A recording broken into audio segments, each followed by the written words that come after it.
So the other day, this video went viral on TikTok, and this woman pretty much managed to single-handedly piss off all of the internet feminists. I mean, just in reading the caption on this video, how to marry a high-value man and become a housewife, I already knew that was gonna be enough to warrant a lot of these keyboard warrior feminists to get very angry and bring out the pitchforks and be ready to pretty much crucify this woman for having more traditional values. Okay, Allie, show me your ring. Oh, here. Now, tell me what you do for a living. Oh, I love my husband. And how did you get that awesome job? Well, I became a better human being, and I became feminine and also shocking, submissive. So that was the secret.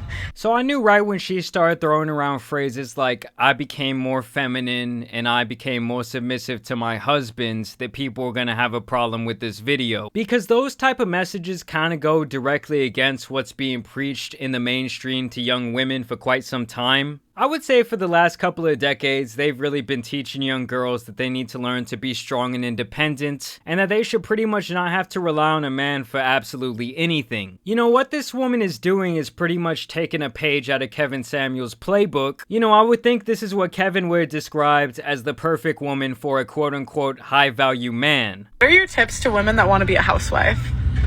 To embrace it. It's an actual job. You just can't get it in the public or private sector. Like, you need a man to hire you for it, but that's okay. Because if you think about it, you submit to your boss who makes you clean stupid shelves at your retail job, right? Like, wouldn't it be better if you were cleaning your own shelves at home? Would I teach my own daughter to be like this in the future? Absolutely not. But do I think this perspective does need representation? Absolutely. Because believe it or not, in my lifetime, I've met quite a few women who were maybe already going to college, already on their way to having a career, or some of them were already working, and I've had quite a few of them express to me that if they were given the opportunity, they would definitely be a stay-at-home wife, or in the future a stay-at-home mom. I guess what I'm trying to say is, I personally don't think that someone should be like hated on if that's what they aspire to be, as a stay-at-home mom or a stay-at-home wife. Just like I don't think a man should necessarily be called a misogynist if that's what he's looking for in his personal relationship. Obviously, different relationship dynamics work for different people. And for a lot of people out there, I think they could live very happily in this sort of situation. And I just do find it kind of ironic that feminists are like so against this type of message. Because at the end of the day, this is a woman deciding what she wanted to be, deciding what she wanted to do, and pursuing it to her fullest. Like, isn't that what feminism is about? You know what I mean? And your boss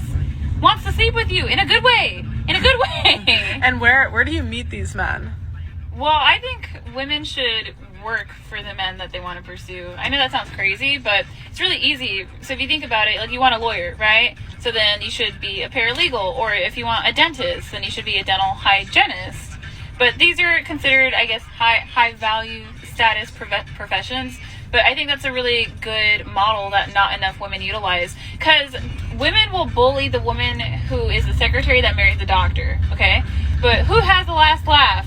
Like, her in her McMansion with her husband who's high and the babies. Like, that's who has the last laugh. So. And you know, at the end of the day, I don't really see it like she's trying to say this is absolutely the right way to live your life. To me, this woman is more or less just laying down the blueprint and basically giving women out there a tutorial of how to catch a quote-unquote high-value man out there in the wild. And you know, at the end of the day, if the other message can be pressed so hard in the mainstream, I really don't see a problem with people giving a little bit of pushback and saying, hey, I actually like living my life like this, and I think some other women out there might too. And also another thing is, let's be honest guys, a good 95% of people could never be involved in a situation like this because they simply do not have the financial means. You know, back in the day when most women were housewives and stay-at-home moms, families in America could easily survive off of one pretty average income. But nowadays, that one person has to really make a whole lot of money for their family to survive, and so I would think in most situations, both adults in the households are gonna have to work. That's how I personally grew up. Both my parents worked my entire life. I don't think I would ever want to marry a woman who didn't have any prospects of having a job, at least before we were like starting a family and everything like that. I mean, I think you guys would actually be surprised how many men out there would like to be stay-at-home husbands with the woman bringing in all that cheddar. Okay, I'll clean those countertops. But it just couldn't be me, guys. I like to work. I like to know that I'm making some sort of money, some sort of contribution to the household. And I don't know, I guess I just don't think that what she's saying is necessarily so controversial like all these people were saying. But let me know what you guys think down below in the comments. Would you want to marry a woman like this? If you're a woman, would you want to ever be in this situation, or are you like, fuck that? I want to thank you guys for watching today's video. I hope you guys have a great Memorial Day weekend. Y'all stay safe out there, and I'll see you guys in the next video.